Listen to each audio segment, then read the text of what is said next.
Hello everyone, welcome to my YouTube channel. My name is Sunil Shilak and in this video we are going to do some topics of gravitation of class 9. So first of all we are talking about mass. What is mass?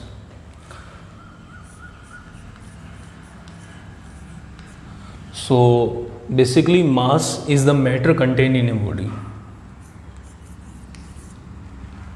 Mass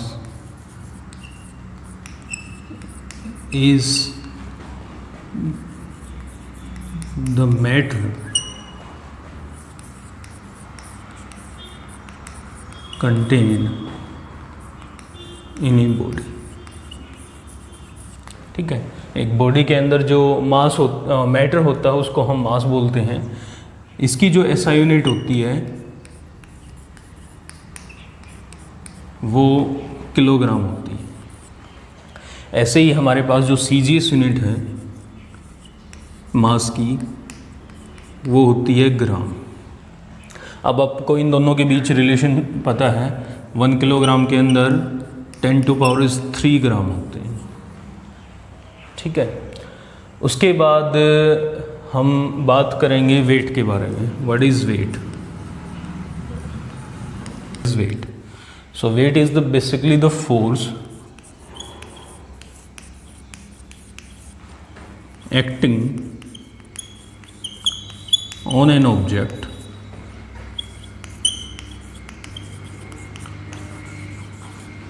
due to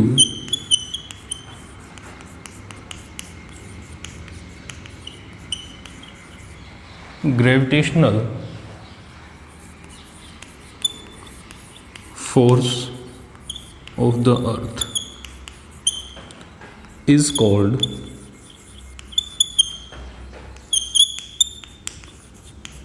wait. उसको हम क्या बोलते हैं? Wait बोलते हैं. So force है वो किसके इक्वल होता है? Mass into acceleration. यहाँ पर जो फोर्स है वो किसके इक्वल हो जाएगा? वेट के इक्वल हो जाएगा. मास कांस्टेंट होता है, चेंज नहीं होता है, तो m की वैल्यू m के इक्वल हो जाएगी. नेक्स्ट a जो है वो a आपका एक्सेलरेशन ड्यू टू ग्रेविटी हो जाएगा. सो बेसिकली जो वेट है वो किसके इक्वल हो जाएगा? Weight will be equal to mg के इक्वल हो जाएगा.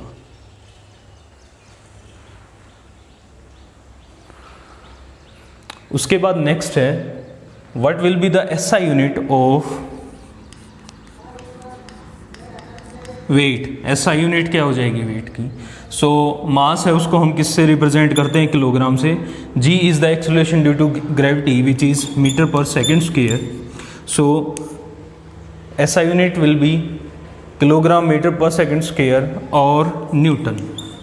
हम न्यूटन भी बोल सकते हैं क्योंकि जो वेट होता है वो काइंड ऑफ फोर्स होते हैं. ठीक है, वेट को हम एन से डिनोट करते हैं. उसके बाद नेक्स्ट करेंगे हम free fall. What is free fall?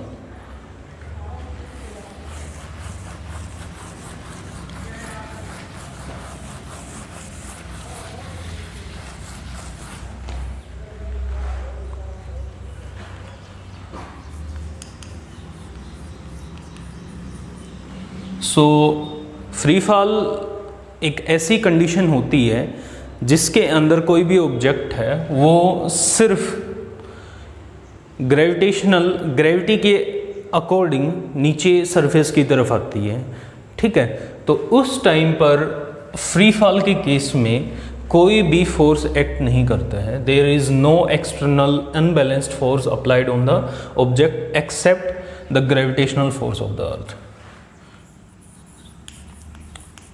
When an object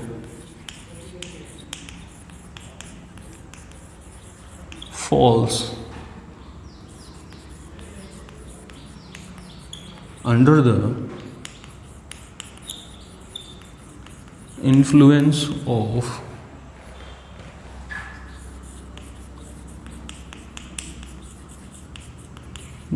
gravitational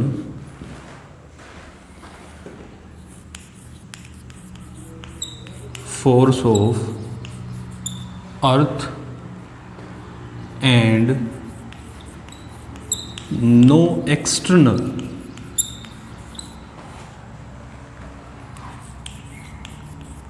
force applied on it,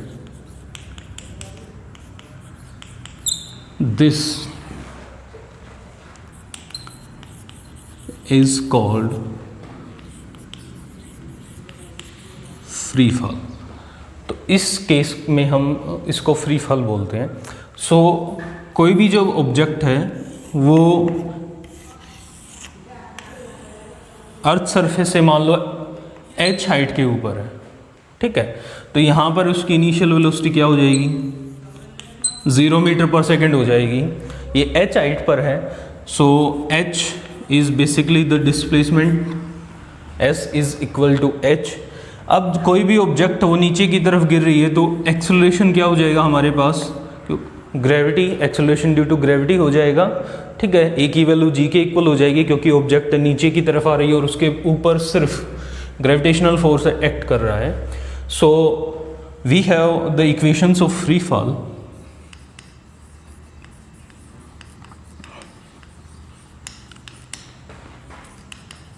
free fall की इक्वेशंस, जैसे हमने मोशन की इक्वेशन पढ़ी है, फर्स्ट क्या होती है हमारे पास, v is equal to u plus a T.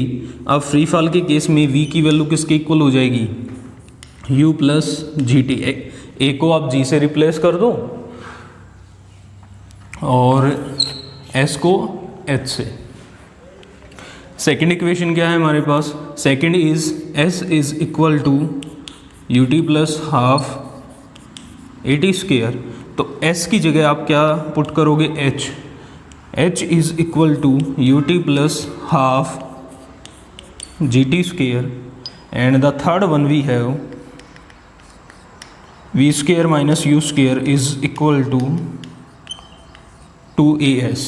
So it will be v square minus u square is equal to 2gh। अब मान लो कोई ऑब्जेक्ट है, हम ऊपर से गिरा रहे हैं सिंपली और उसके ऊपर कोई एक्सटर्नल फोर्स काम नहीं कर रहा है, ठीक है। तो इस सिचुएशन के ऊपर जो ऑब्जेक्ट है वो हमारी उसकी जो इनिशियल वेलोसिटी है वो क्या हो जाएगी, 0 हो जाएगी। So when u is equal to 0 metre per second, at that time this equation will be v is equal to gt। Next h is equal to half gt square, and here we have v square is equal to 2gh, ये हो जाएगा। So these will be the equations of free fall. So इस video के लिए सिर्फ इतना ही। If you like my video, please share, comment and subscribe to the channel. Thank you everyone.